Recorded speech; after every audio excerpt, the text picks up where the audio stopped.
Olá, boa tarde a todos. Meu nome é Eric Marangoni. Meu despertar aconteceu há 8 anos, 8 meses e 4 dias atrás. E ele vem acontecendo a todos os dias de lá para cá.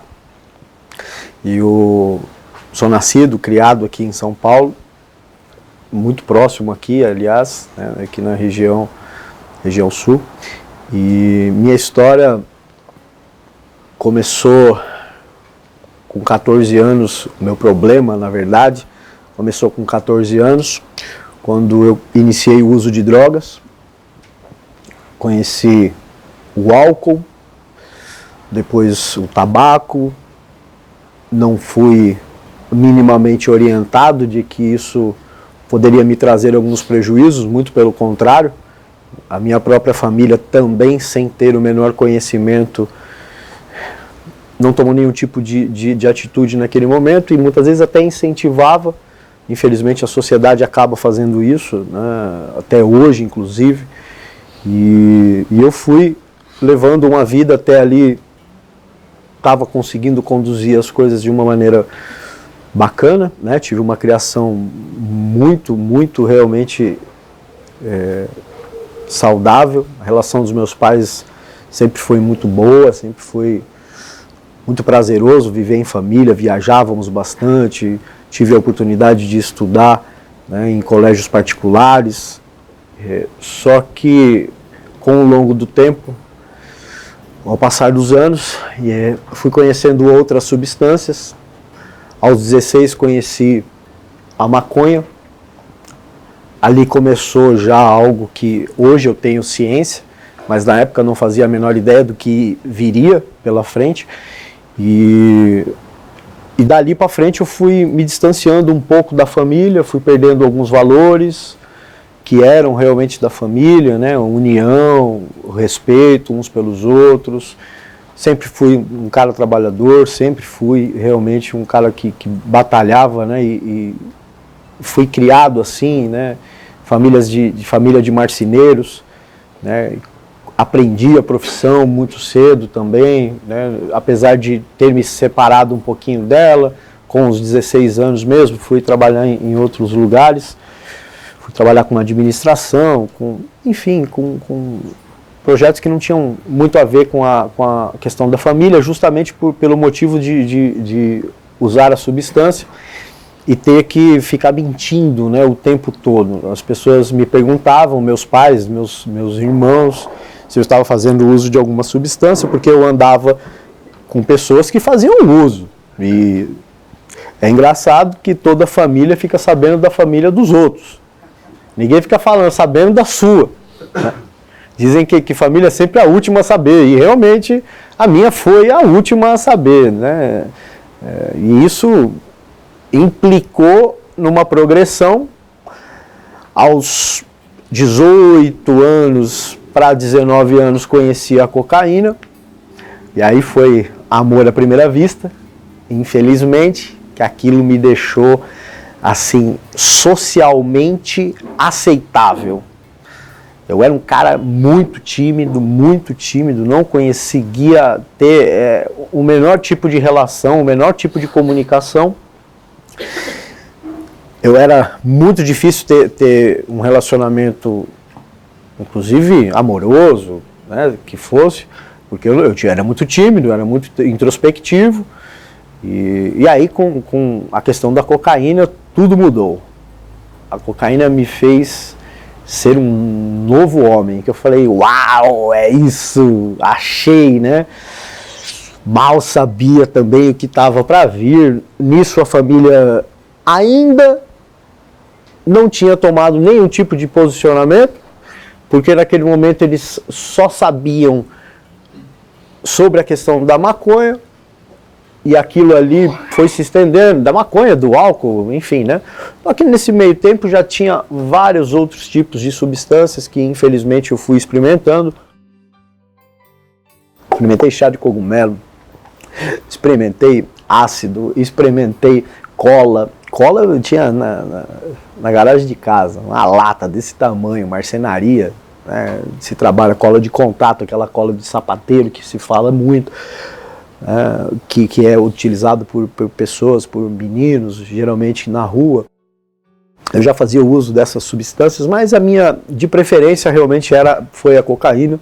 Aquilo ali foi me levando para muito mais longe da minha família, né? Me afastei completamente. E aí nesse período foi realmente uma coisa assim maluca, né? De mais ou menos uns 19 anos até os 22, 23, eu realmente saí fora, já inclusive fui morar fora, saí da casa dos meus pais para tentar manter o uso, porque eles já me atrapalhavam muito, me cobravam, poxa, para com a maconha, né? E eu super honesto, não, tá bom, tranquilo, né?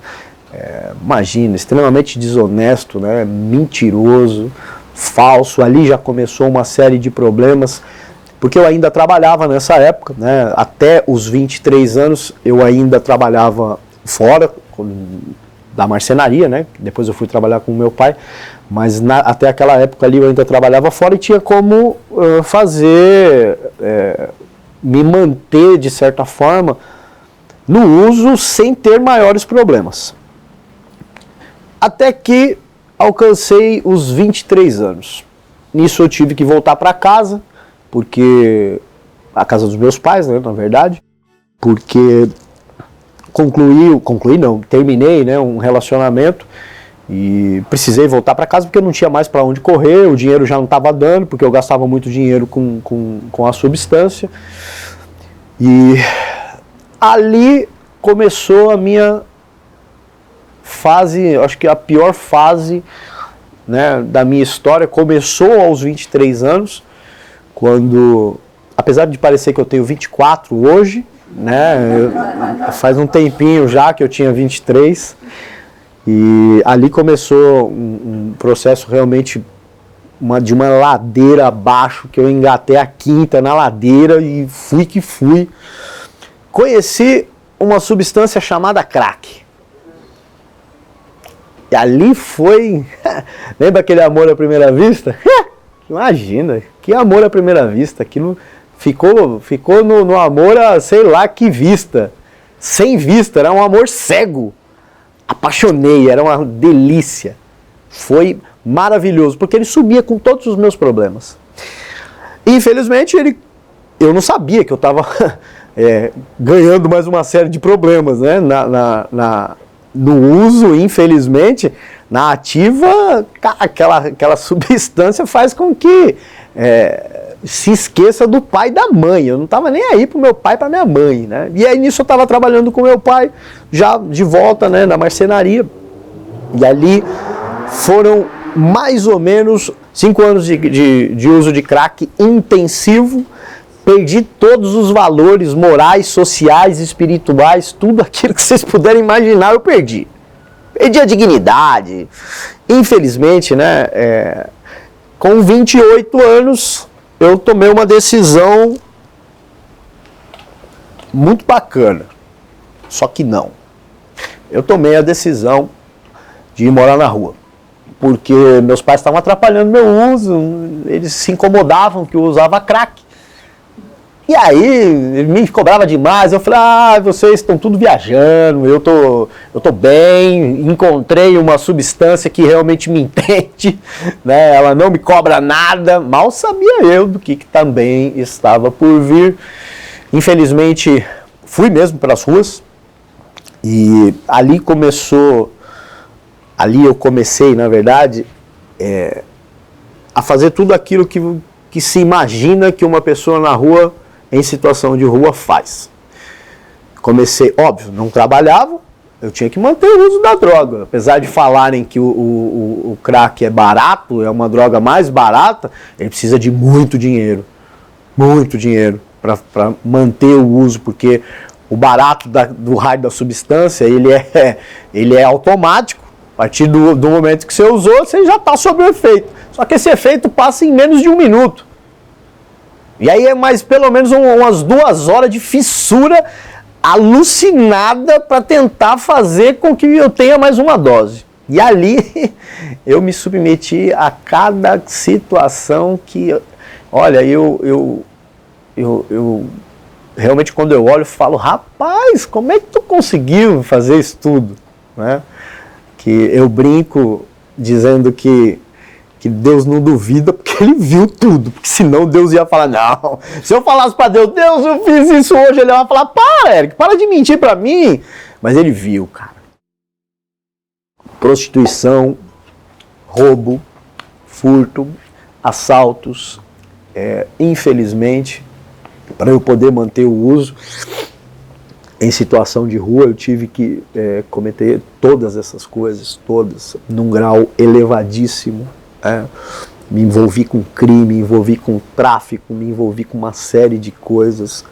E hoje eu reconheço que a todos os dias eu simplesmente fui salvo, fui liberto, fui protegido por algo bem maior do que eu, porque eu, por mim mesmo, eu teria me matado. Aliás, foi o momento em que eu comecei as tentativas de suicídio.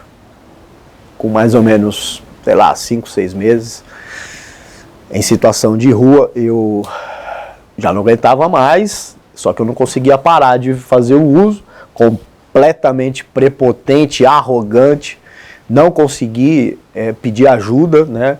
E ali eu comecei a achar que era melhor que realmente me matasse.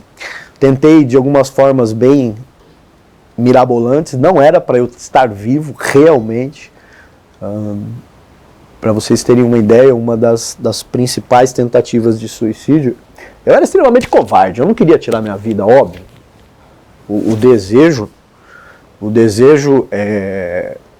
era realmente de tirar a vida, mas eu era covarde, eu não consegui fazer realmente, né? Eu tentei, me joguei na frente de um ônibus, não aconteceu nada, né? O ônibus bateu em mim, eu caí, estava muito louco, nem dor eu senti, mas levantei e falei, ai que saco, né? Vou atrás de outra droga. Ia atrás mais de droga, numa das minhas tentativas, tomei remédio, tentei overdose, numa das minhas tentativas eu estava traficando, e eu falei, agora eu já sei o que eu vou fazer. Porque se eu roubasse, eu pensei, né? Se eu roubar o traficante, eu vou ser morto. Acabou, tô feito. Roubei o traficante. Usei tudo a droga, tudo. Mas pensa no cara que apanhou e não me mataram. Me botaram para fora da favela, dizendo, cara, você não volta aqui, porque se você voltar nós vamos te matar. E aí saí dali todo estropiado, óbvio, me pegaram, levaram para um outro barraco, fiquei ali uns 2 ou 3 dias, o pessoal, né, me dando, fazendo alguns cuidados, porque eu fiquei completamente machucado, e ali eu voltei de novo ao uso, ficou em mais um processo na rua e tentando, e ali meus pais, eu não sabia, mas meus pais já tinham iniciado uma tentativa de me ajudar, indo buscar grupos de apoio voltado para as famílias, né? E ali eles começaram a me encontrar e me achavam, né, nos lugares onde eu frequentava. Para vocês terem uma ideia, né, do ridículo que eles passaram, eu morava numa tubulação de esgoto, daquelas grandes, de 1,5 metro de altura, a 500 metros da casa deles. E eles sempre me viam ali. E ali eu fiquei naquele momento, naquela situação, um período, e aí a minha última tentativa foi o seguinte, lembra aquele pessoal que tinha falado que se eu voltasse ia me matar? Eu voltei lá. Os caras tudo de escopeta, metralhadora apontando pra mim, moleque, você é louco, nós vamos te matar. Eu falei, vocês são tudo bunda mole, rapaz, vocês não vão matar ninguém. Baixa esse negócio aí, louco pra que me matassem. Matei não, perdão. Levei outro pau, mas não fui morto. Voltei para aquele buraquinho lá onde eu morava, que era a minha tubulação de esgoto preferida. E o meu despertar veio ali. Ele aconteceu quando meus dois pais, é boa, né? Meu pai e minha mãe estavam acima do córrego. E os dois olharam para mim e falaram, Eric, olha a sua situação, olha como é que você está, cara. A gente tem algo para fazer, a gente tem uma possibilidade de te ajudar e nós vamos te ajudar. E ali veio o meu despertar espiritual. Ali eu vi que realmente... Na verdade, eu ainda cheguei a falar para eles que eles que estavam errados, eu estava tudo bem comigo. Tudo bem, morando dentro da tubulação, disputando espaço com os seres que ali vivem. E ali aconteceu realmente o meu despertar. Naquele dia, passou um pouquinho, eles foram embora, né? Mas mais tarde eu liguei para eles, perguntei se eu podia ir para minha casa, para a casa deles. Eles falaram, pode... Só que você vai ter que fazer algo que a gente achou para você. Eu falei, faz o que vocês quiserem, cara. Eu já não estou aguentando mais, nem morrer mais eu consigo. E ali eu fui encaminhado para uma instituição. De lá para cá são, como eu disse para vocês, 8 anos, 8 meses, 4 dias que estou em recuperação. Me formei nesse processo, né, sou psicólogo, atuo com saúde mental já há mais ou menos 6 anos, né, com psiquiatria, e todos eles falam a minha língua, né, a gente se identifica super assim, super interessante. E quando alguém vem falar de suicídio, eu falo, puxa vida, como é que foi a sua? E aí eles racham o bico assim, falam, como assim, cara? Você vai falar de... Não, eu já fiz. Hoje, graças a Deus, eu tenho tido despertar espiritual a cada dia. Continuo tendo problemas seríssimos com a minha própria mente, porque a todo momento ela me diz para eu voltar ao uso. É incrível, incrível. Mas eu continuo vivo, continuo limpo, mas é só por hoje. Obrigado a todos, essa é a minha história.